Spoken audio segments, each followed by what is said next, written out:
Okay, 3 different passageways. I don't know. Could be anything. Let's...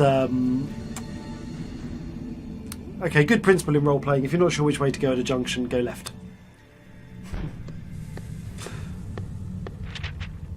You enter a wide corridor, decorated with large dwarven statue carvings. They are beautifully carved and look as though they could come to life at any moment. Nearby is a dead goblin.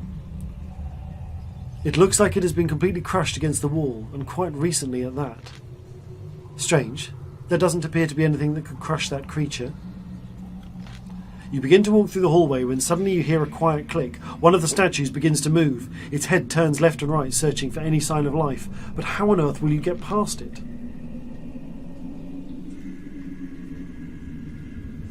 There appears to be a message carved in dwarven runes on the stone floor. Have I still got the potion of invisibility? I'm confused about why that's... Or did I find another potion of invisibility?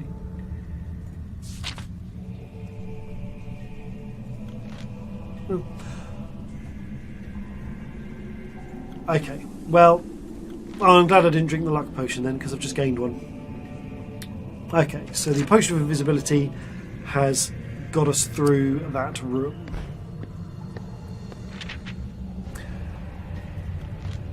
I had best be cautious here. I don't want to fall down there. Fight the bats! I wonder what that shape was. It's a miniature. The bats can move off the board. Okay, that one's attacking. Let's hit it then. Bat's dead. Let's try moving. Okay. That one's moving, that one's attacking. Let's try attacking that space then.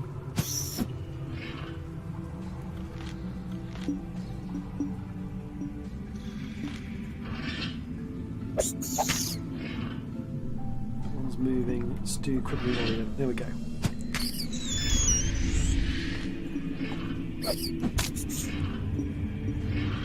That was pretty straightforward. Some of the patterns seem to be easier to predict than others. You take care of the last of the shrieking bats. You regain your balance and carefully continue down the passage. Northwards, the passageway ends at a solid wooden door. You listen at the door but can hear nothing. There appears to be no choice but to open the door. There's lots of doors in that sentence. You enter a large square room. You flash your lantern around the room and catch a quick glimpse of its emptiness, although there are paintings on the wall. Before your lantern suddenly goes out, you try to relight it, but it will not catch. In the blackness you hear a succession of frightful noises. Howls, screams, cries and wails are getting louder and louder until they reach the pitch where you must cover your ears. The ear-piercing sound gets louder and louder. The pain is unbearable. It feels as though your head is going to split in two. Ah, nose. You drop to your knees, clutching your ears, and desperately try to crawl towards a way out. But which one? Try northeast, try northwest, or try the door you came through. I think I've seen this room before, or one very like it. I'm going to try northeast. You grope around the length of the wall and find a door. Quickly you fumble with the handle. It turns! You push the heavy wooden door open. It creaks with a laboured groan as it moves, revealing an incredible sight. Standing guard over the exit is a stern stone statue. It appears to be one of the dwarven kings who ruled Firetop Mountain before the Warlock's invasion. The statue is holding an ancient warhammer with dwarven runes carved into the head. Upon closer inspection, it seems to be loose. The dwarves that once lived here must have been... oh dear, spelling error. Must have been a mighty clan. Take the warhammer or leave through the north door. It seems a bit disrespectful to take the warhammer. I think I'm going to leave it.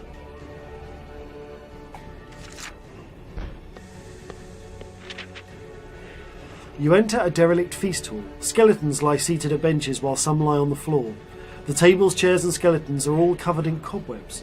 One of the skeletons is holding a silver chalice as though proposing a toast. Then your keen eye notices something odd. This might be a place to pick up a chalice even if you don't have one. Is one of those skeletons moving slightly? Okay. On the table is a silver crucifix. Okay, so we know the crucifix is useful because I died with the vampire. I don't need the chalice because I've got one. Where are these stairs leading down? Not sure about that. Let's pick up the crucifix. Okay.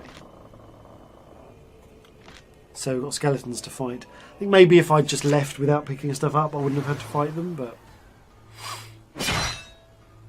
that's okay. It's just skeletons. Although there's a big one. Let's try... Oh, I'm looking at the wrong miniature. I thought I was this one down here. Oh, I'm in a terrible place then. Let's try moving.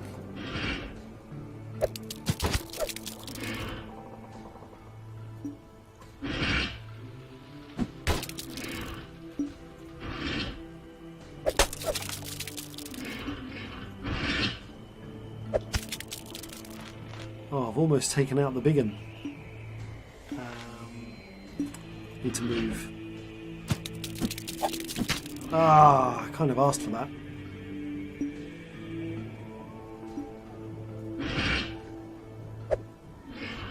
Okay, these guys are all attacking. I'm not sure what the best thing to do is. Maybe I should move and just let one of them hit me.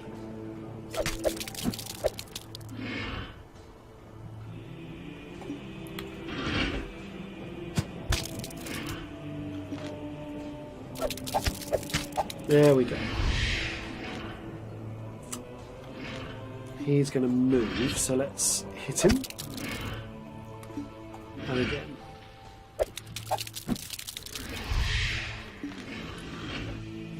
Oh, he's defending. So annoying when they defend. He is now attacking, so I'm going to move.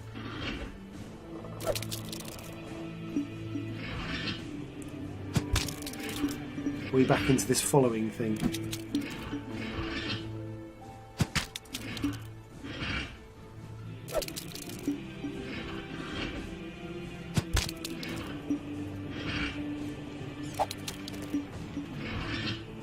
This is where it's kind of annoying that this character only has an attack of 1 hit point. There we go. Yeah, makes it a very slow progress. I have defeated the skeletons. Should we follow the stairs leading down? Let's have a look. Let's go and have an investigate. This is an interesting room. You follow the steps down and pass through an archway with ancient dwarven runes worn away by time. These are the forges where the dwarves once smelted the metal ores they cut out of their mines beneath the mountain. However, they have been cold for decades. You investigate the forges more closely, and they suddenly rumble, belching flame and smoke. Ooh, flame creature, that's new. That wasn't in the book. A flaming, stony hand appears and a wave of heat hits your face. Emerging from the forge is an ancient fire golem, bound by the dwarves to keep their forges lit. Dwarven runes burn brightly across its flaming stone body, invoking its ancient magic to keep it working tirelessly. However, it has broken free from the forge and has set its sights on you. It hurls a ball of fire and you dive out of the way as it barely misses you. I've never seen a creature like this before. Fight the fire golems. Nice. Okay. That one's attacking, that one's attacking. I may as well attack then. Okay. Let's try attacking there. Ah, no, I've got a burn.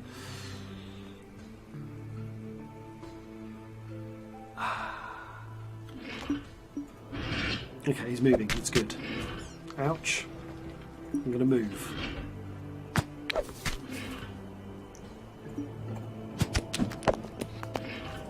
He is now moving. Let's try crippling volley. Yes!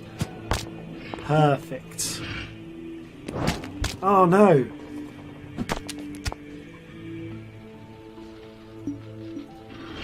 There we go. Right, I'm down to 3 health. I desperately... Oh no, 4 health, okay.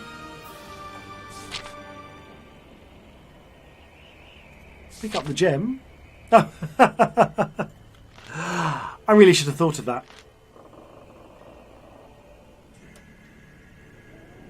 Okay, but I still got the gem. That's fine. As long as I got the gem, I'm happy.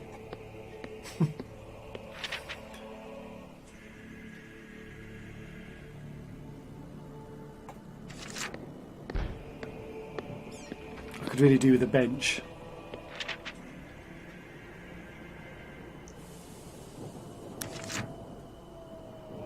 You can hear voices and rushing water in the distance. Yeah, I mean, whatever we do... Oh, okay, I see. Oh, I see what's going on. The room is unoccupied, and there seems to be no other means of an exit. In the centre of the room stands a table, and on this table are 2 helmets, one of bronze and one of iron.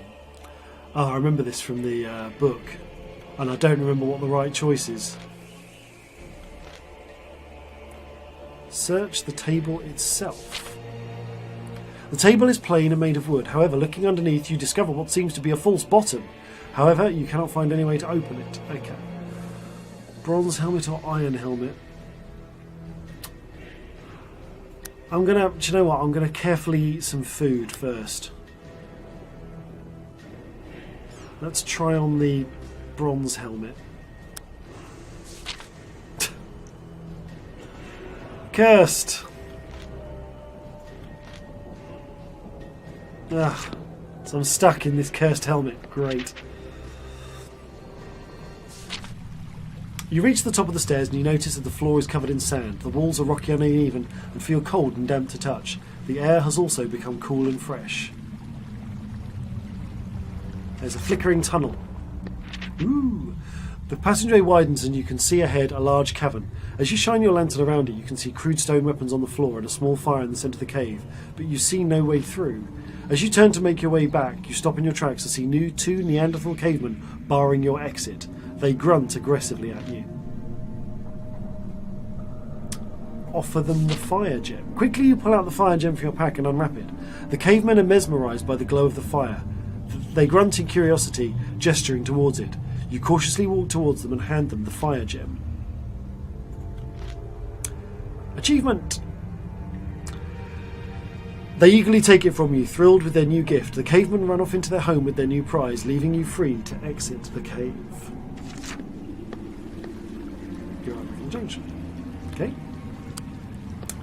Let's head back north. Sit on the bench. Yes, I'm going to consume provisions. I'm desperate for health. Back up to 17. This is good.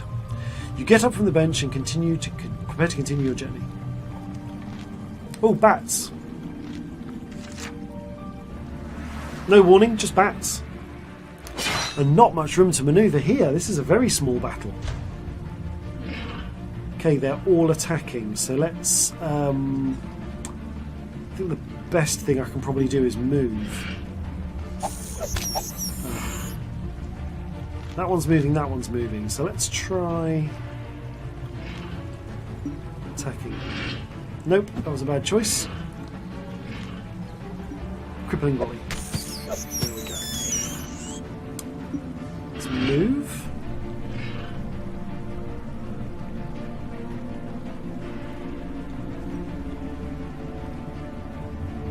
I think I'm just going to take the damage.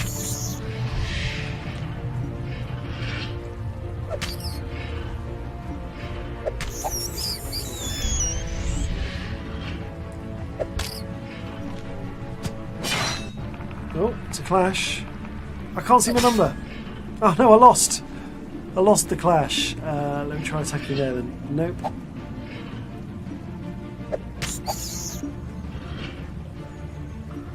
There we go. I do think this character has a better, combination of abilities. I think that it, they do basically stack together a little bit better than the other character. As you walk up to the... Oh, this is not the river with the... We have not arrived it by the boat. You walk up to the river. Is it safe to swim?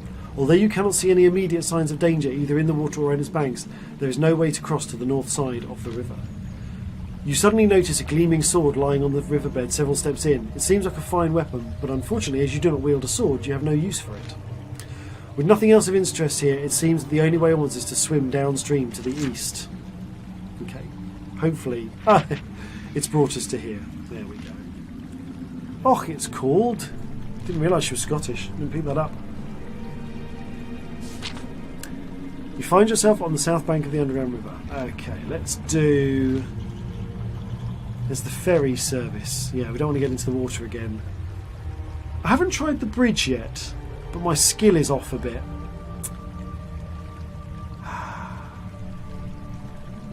Let's just pay our way. We've got plenty of gold.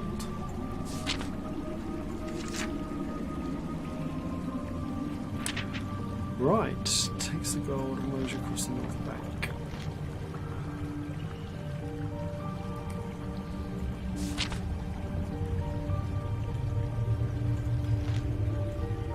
Yes. So let's. We know the key. I know that the key to the boathouse is in this room to the west. I don't know what other options I've got for dealing with the dog and the guy in here. Key and I notices a bunch of keys. There's the keys.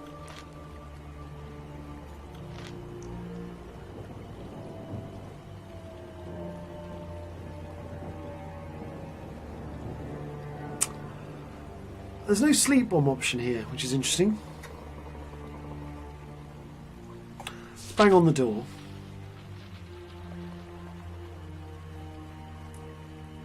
Tell him his boots are undone, because that worked well last time. We don't tell him that we're on a quest. So let's try and grab the keys. Oh no, my skill is down. That's fine, it's good enough. Instinctively, you dive out of the way and avoid a jet of fire streaming towards you. You feel a blast of heat. Okay, so I've still... It didn't help, I've still got to fight him. What's he doing? He's moving, so let's try... Near shot. Nope. Crippling volley, perfect.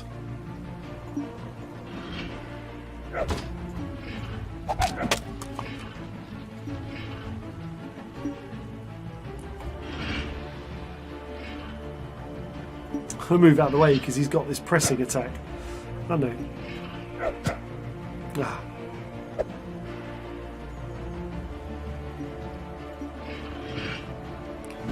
There's a lucky guess. I have defeated the werewolf. And I get some luck. Nice. Take the boathouse key. I'm going to open the larder door just because... No, we don't want the pickled eggs. I thought maybe this character's keen eye would pick up something. So let's head over to the boathouse, talk to these skeletons again. I'm determined, you know what, I'm such an achievement whore. There is meant to be an achievement for talking your way through with the skeletons, and I still haven't successfully done it, and I'm really hoping I'm gonna manage it. I'm absolutely determined to get this right. Use the boathouse key. Okay. Let's talk to these skeletons.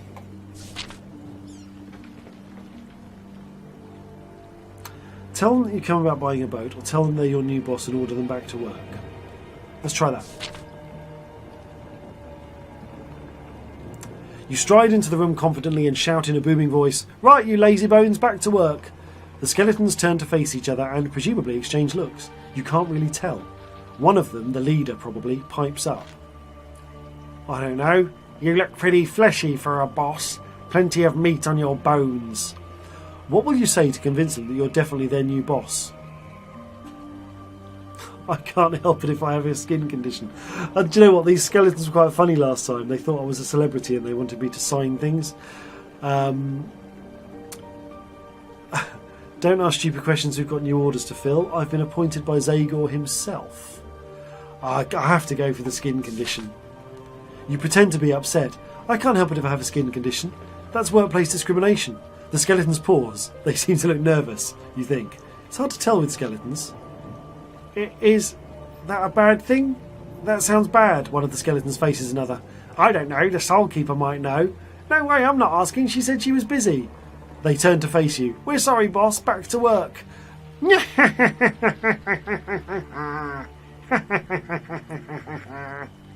Excellent. Outwit skeletons with your conversational skills.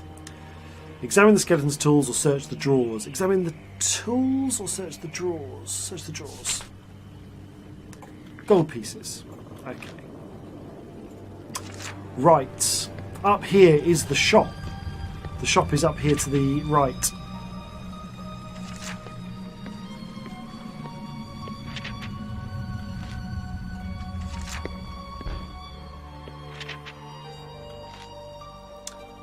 Here we go.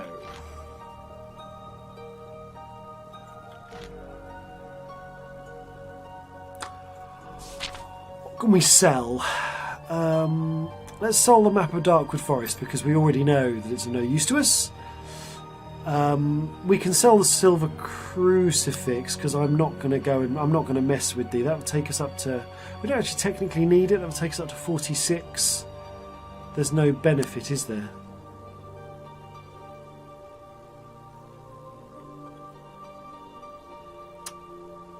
Okay. So let's buy something. Yeah, 46 isn't going to gain us anything. So let's buy... I definitely want a potion of skill. And provisions wouldn't hurt. Excellent. I feel restocked. Now, the thing is, my luck is pretty good. So do I risk... I'm going to drink the potion of skill because I am not liking this 2 penalty to my skill. Now, the other thing is that in the tower, I think, was that spell that I discovered in the book. So I'm kind of curious to try it.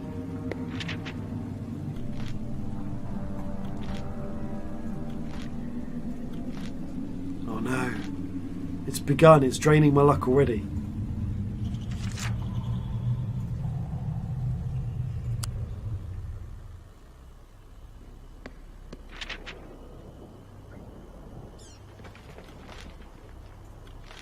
Oh, it's draining my luck. Climb the stairs. Should I use the potion of luck to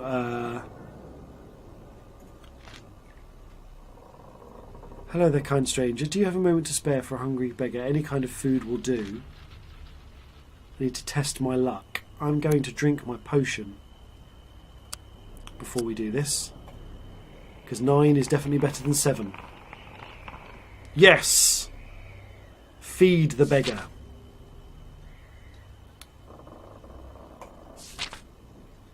You hand the beggar a portion of your provisions. He gratefully accepts and eagerly wolfs it all down. It's clear that the poor man is starving. Wonderful, he says. I'm sorry that I cannot give you anything in return, but you have my thanks. You say goodbye to the beggar. Be careful, he warns. There are much more things in the domain of the dead other than myself.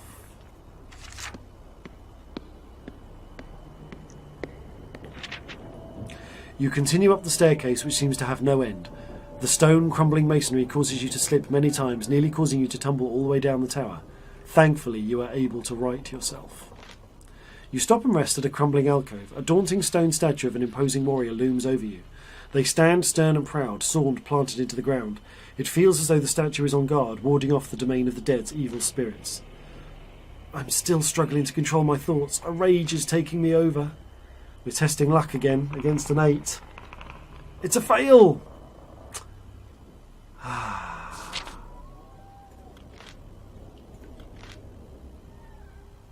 Okay. Well...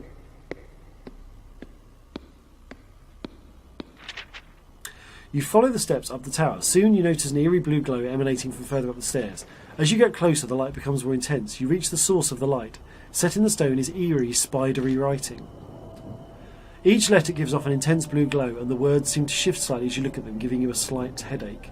Read the inscription, or hit the inscription with your weapon. I'm going to try reading it. Ah, no. It's not the same spell. Oh, it's lowered my skill again. Oh, I can't catch a break. Okay. You continue to climb further up the stairs. You pass a crack in the wall, oozing an unpleasant smelling slime. The goo is slowly forming a pool on the floor. Suddenly there is a rumbling sound. Fight Slimers. And I'm hoping I can backtrack, because I've realised I've missed my objective as this character. This character's objective was in the other path. I thought, never mind, we'll find out what happens. So that one's going to spit. So let's move.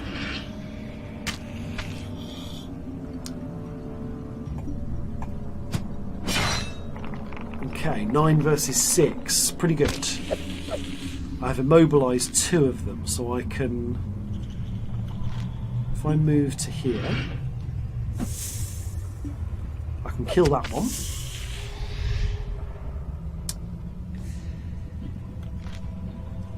I'm gonna move. I might regret it. Am I gonna regret it? No. Attack. He's rolled well. To draw. I need to move out of the way of this spit, I think.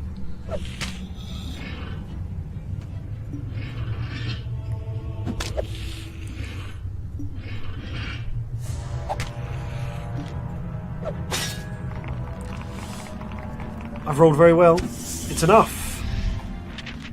Yeah. The slime worm roars in pain, then crashes to the ground. You reach the top of the staircase and it intersects to the east and west. Just before the bend is a signpost which reads, "Under construction." The passageway leading west is the beginning of a stairway leading downwards. Only 3 steps have been built so far. These are the self-working tools. I remember that from the book. That looks really good in colour, actually. That's really well done. You are now watching various tools digging and hammering as if being handled by invisible workers. A humming chant becomes louder and you recognise it as, "Hey ho, it's off to work we go." As you stand watching, you start to chuckle. The scene is quite amusing. Lots has been thrown at me today, but this is certainly one of the strangest things so far. Rest your legs and watch the tools for a while now. I'm going to leave them alone. I want to see if I can find this chalice full of...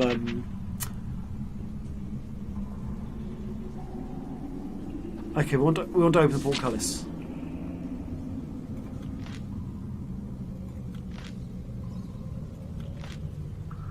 Oh, I can't do it. I failed. I think I've actually failed my objective for this. This is really distressing.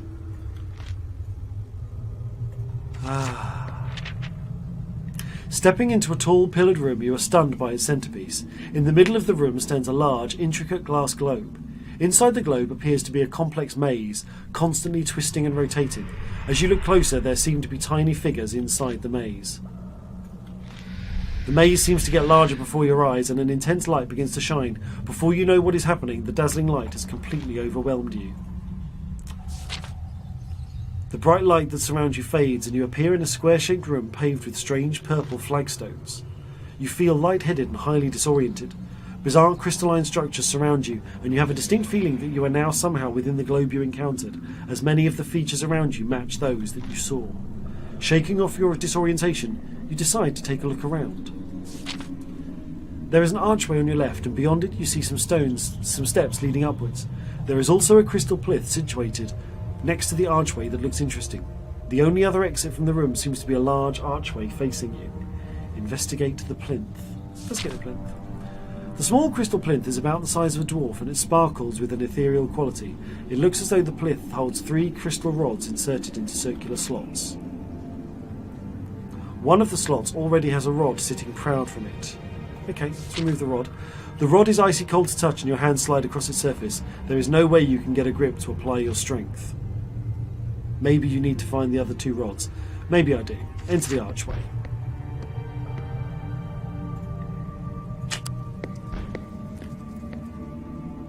It's going to be a pretty straight maze, isn't it?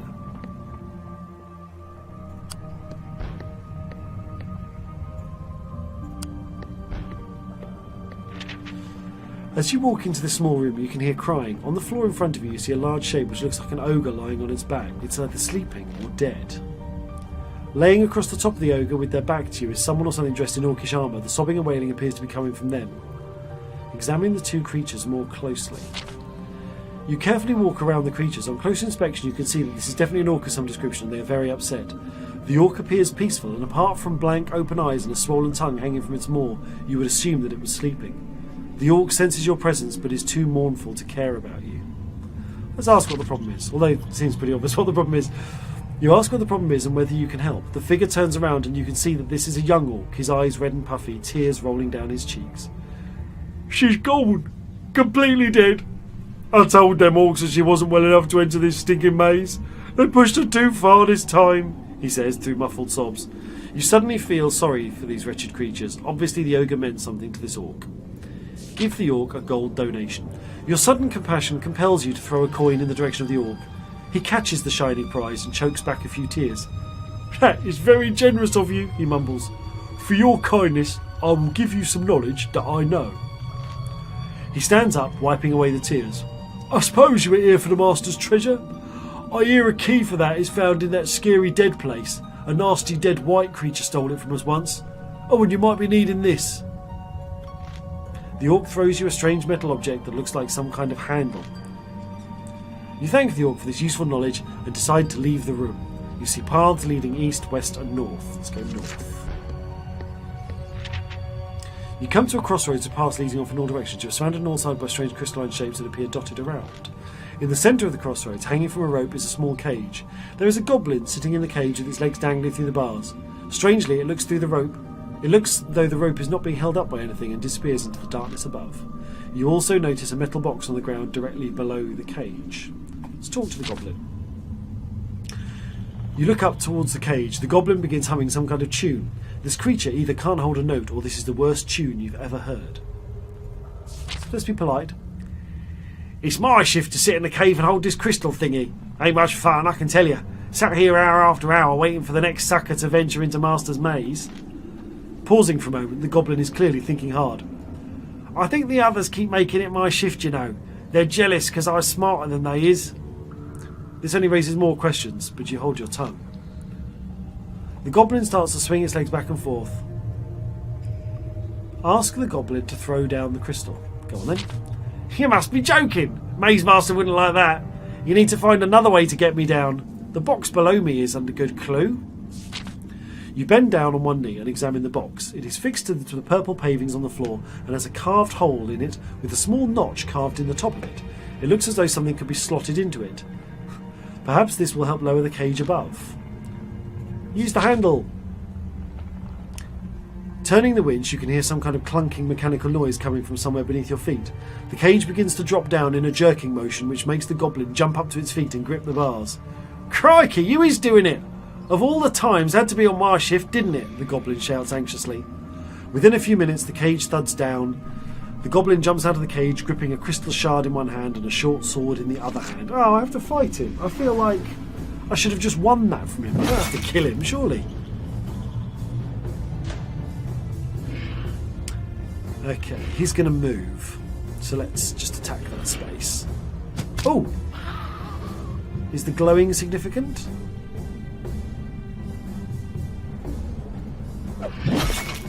He's dodging. Ah. Let's try that. Oh no. Okay, so he's going to dodge on this one and hit me, so I'm going to move.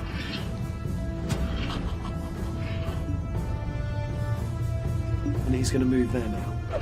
Nope, he's retreating. It's not my day for predicting attacks. Let's move. Move. He's attacking. Near shot then. Ah.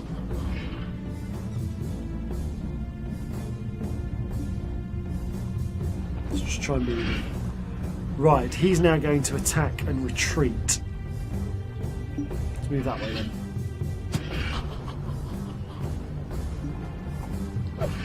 Oh. That dodge is really getting annoying. Right, he's going to attack and move out the way. Let's... I can't do that. Let's just attack here. Oh, he got me.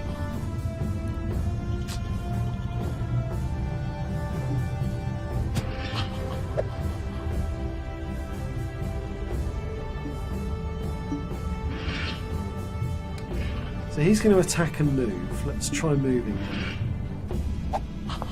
Oh, and he can't move. Now he's going to try attacking again. He's got 9 and I've got 9. Let's just try moving them.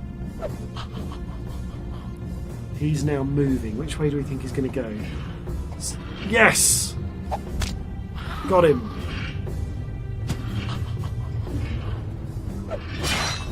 He's not meant to be able to move. He's meant to be immobilised. I feel cheated.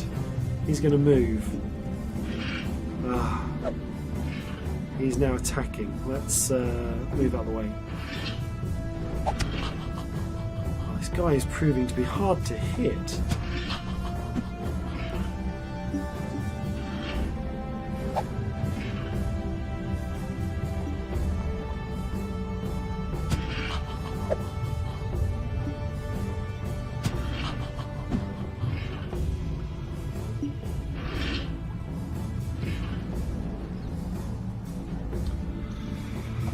Let's see if I can get him on the dodge. He's gone the wrong way. What's he got? He's got 1 left. He's probably going to hit me if I stay there, so let's move.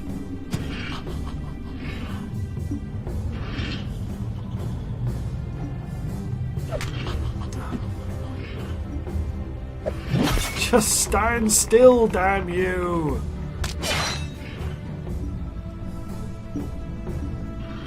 Finally. God, that was unnecessarily hard work. You reach down and grab the crystal shard from the hand of the goblin. I don't feel bad for fighting it now, he had it coming. It is smeared in green blood. The goblin's eyes are slowly open. I did a good job, huh? Then it closes for a final time and breathes its last. You check around the room, but there is nothing else of interest in or around the cage. With your prize, you decide to leave. Exits lead in all directions. Well, I think I want to go back the way I came. Let's head back to the plinth.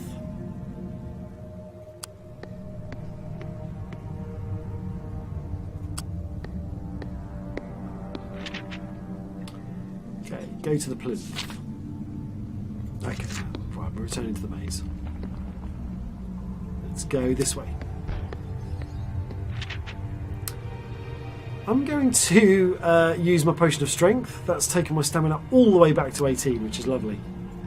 The statue has been roughly hewn out of a very large piece of rock and dominates the room. You walk around it to see if there are any secret compartments. You've spent enough time in Firetop Mountain now to know that all is not what it seems.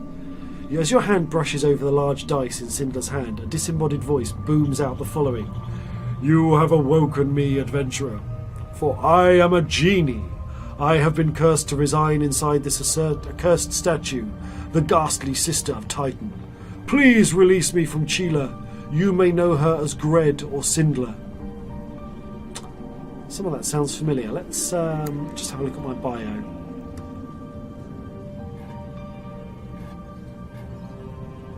No, I thought I'd seen it in there. Find out a little bit more about... finding out a little bit more isn't... You ask the genie why they have been trapped within the statue. I was caught sneaking into the celestial court. I just wanted to see. It was my master, Logan the trickster, who thought it would be highly amusing to serve out my days trapped within this cold, heartless statue. Unless you can release me, I will be stuck here forever. I'm going to regret it, aren't I? The genie is ecstatic at your choice. This is wonderful news. Good, good. It is quite simple. I grant you a wish and I am released. I wish to go back to the room that I missed with the blood in the chalice.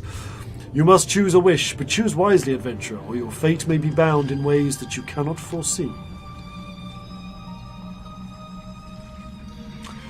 Do I want surprising luck, valuable companionship, unlimited wealth, giant strength, or immense power? Immense power might recover my skill.